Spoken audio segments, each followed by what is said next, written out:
Hello, Skull here. Welcome to the campaign diary for Session 0 of a new adventure.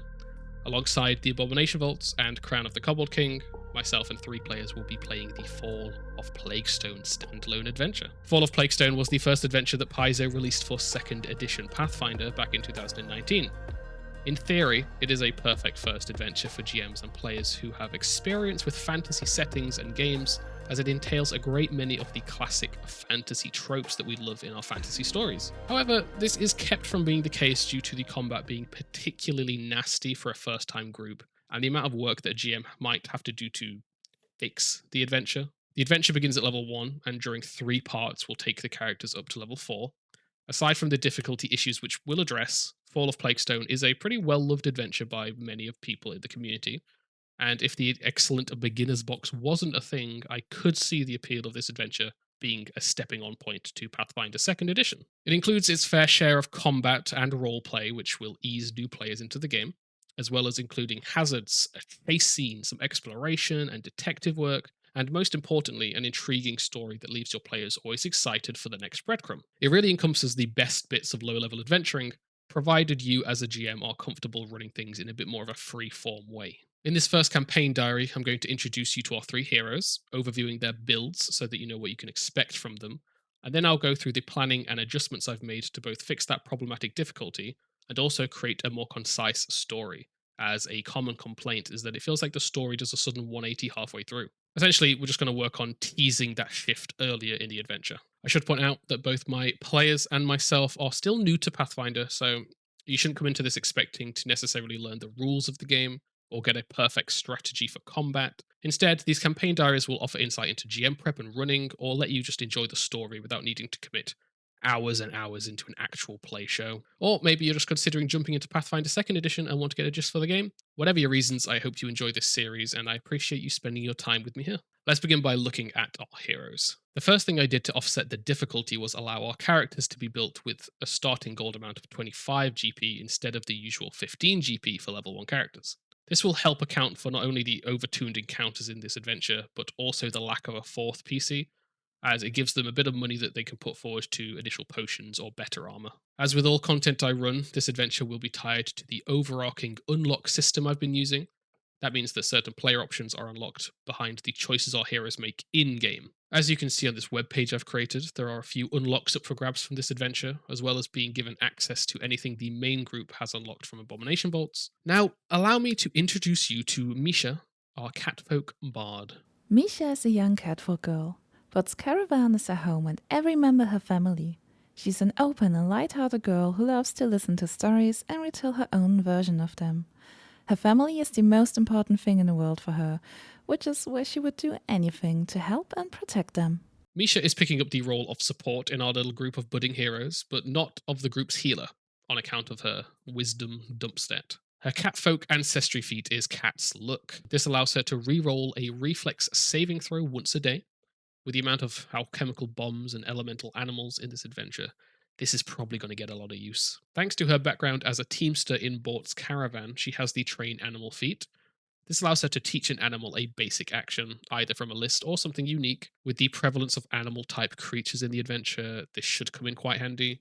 Perhaps she'll even be able to take this aspect of her character further and make an animal companion out of the fiery leopard. As a maestro bard, she gains access to occult spellcasting as well as several focus spells, which all have the composition trait. Such spells include the Courageous Anthem cantrip, as well as the counter performance and lingering composition spells, which can be used to extend the duration of other composition spells.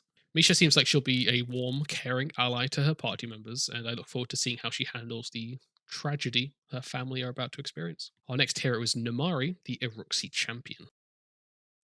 Namari is an Eruxi champion devoted to the deity Regathia. Her personal experiences of being unfairly treated due to her being lizard folk have made her more devoted to stand up for people who can't fight for themselves. After travelling overland for many years struggling to be accepted, she eventually found her place with the Crimson Templars. Now, she travels the land bringing aid and justice to those who need it to complete a pilgrimage and show her loyalty. Namari will be the group's tank and healer. With the remastered refocus action, she should be able to provide regular lay on hands, while also facing down the enemy with her sword and board fighting style. Her lizardfolk ancestry is bone magic. This allows her to choose a single occult or primal cantrip to cast at will. Due to her using a sword and shield, the action economy didn't mix well with trying to throw an offensive spell into the mix, despite the benefits of gaining a ranged attack. Instead, she took detect magic so she could provide the group with utility during exploration. Champions are fortunate enough to gain a level 1 class feat, and Namari's choice was Deity's Domain. Her god, Regathiel, gives her plenty to choose from, but she went with the Zeal domain, which meant she has access to the Weapon Surge focus spell. This basically lets her fill her bastard sword with righteous energy to deal additional damage. As you can imagine, there are always going to be opportunities to deal more damage, so it's going to come in handy. Thanks to her background as a missionary, she gains the group Impression General feat. This means she can use the Make an Impression action on up to 10 people. This, of course, will be very useful for someone hoping to bring faith back into Etran's Folly. Namari's player has never played a religious character before, so this is going to be an exciting new experience for her. She told me that she wants to lean into the preaching, devoted character tropes, so I expect her to strictly keep to her edicts and anathema during this game. It's going to be great fun, I'm sure. Our final hero in this story is Wolfram the Human Magus. Wolfram is a human magus from the nation of Multhune. He's stern and goal-oriented, however he's also a guilt-ridden man. He's struggling to escape his past, but to also preserve the memory of his family.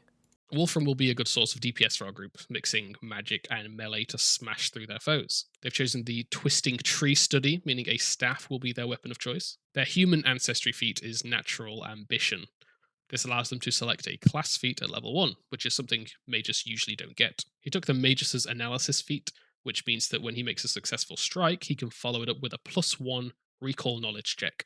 On a success, he also restores his Spell Strike. This is a great feat for optimizing the regularity in which he can use Spell Strike. His background as a refugee means he has the Forager feat.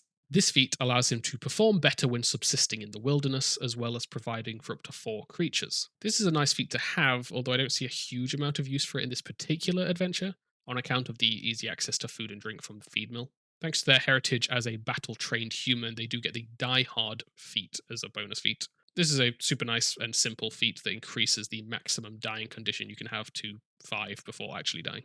As for spells, they've got a few prepared arcane spells, as well as the Spinning Staff focus spell. This spell lets him attack 2 different targets and then recharge his spell strike. Wolfram's player has never played a tabletop RPG adventure before, so I'm yet to see what kind of player they are. However, I know from playing other games with them that they have quite a tactical mind. We might see them shining in combat.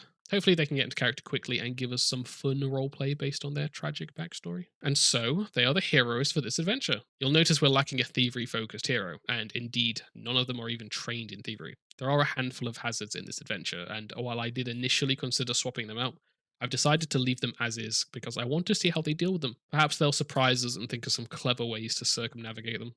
Now, let's get into the preparations, difficulty fixes, and story amends I've made to ensure that this game of Fall of Plaguestone goes smoothly. Step 1 was, of course, to upload the adventure into Foundry. There's no official module for this adventure, so it was a fair amount of work finding maps, creating the lighting in the walls, and building the appropriate resources. Thankfully, due to Paizo's free rules model, all the creature stats are already here in Foundry, so I don't need to build them manually. The battle maps are a mixture of fan-made maps by Adviva on Reddit and those from a free Foundry module, Fall of Plaguestone Maps Remake. There are plenty of encounters that I could talk through, however, I don't want to make this video several hours long, so let's just go through the major changes that I've made. First things first, the opening encounter with the wolves.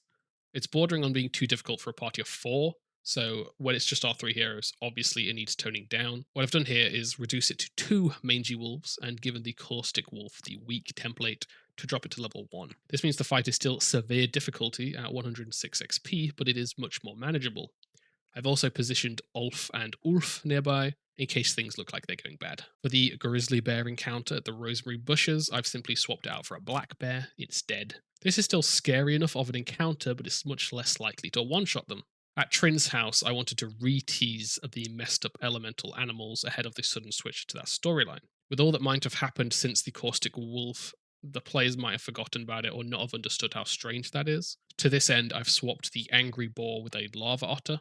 These are, of course, actually elementals, however, for the purposes of this story, it's a poor otter that has been experimented on and is enraged with pain and confusion. After the combat encounter, Marnie is going to thank them, and then I've decided to add some additional dialogue about how people keep sighting strange, messed up animals in the forest, and the party should seek out Noala if they want to learn more. Hopefully this will successfully prepare our heroes for that tonal shift without it seeming so sudden and unexpected.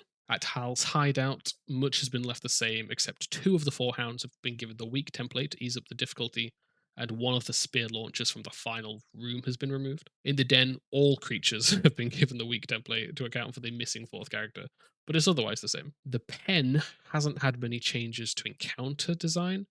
However, I plan on running the fights a little bit differently. When the orc brutes free the stone horse and the ice rats won't be at all loyal yet, and will first attack the brute that freed them until they're dead.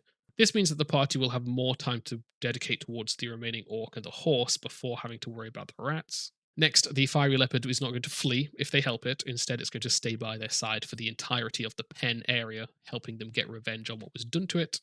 This means I won't have to account for the missing player for the remainder of this section. And since this area should push them to level 3, it'll give them the chance to immediately level up in a way where they can take the leopard as a companion should they want to. Lastly, in the devastatingly difficult Blood Ooze fight, I'm going to take steps to ease back that fight a bit. I don't want to ruin the surprise just yet, but let's just say the sculptor might not be as involved as he usually would be. As for Spite's Cradle, I'm going to leave that alone for now. I need to see where my group are in terms of success rate and their leveling to properly amend the stronghold fairly. A common complaint with Fall of Plaguestone is that the low level of the village means it lacks the shopping potential that is important for character progression. This might seem like quite an obvious resolution to some of you, but I'm of course just going to make Bort's Caravan the place where they can do that shopping. Tamale was the one who asked them to solve the murder after all, so of course she's going to support them by selling them whatever they need. I'm sure there are going to be additional changes that I make on the fly or between sessions, as for me, I feel like reacting to your players' choices is the primary job of a GM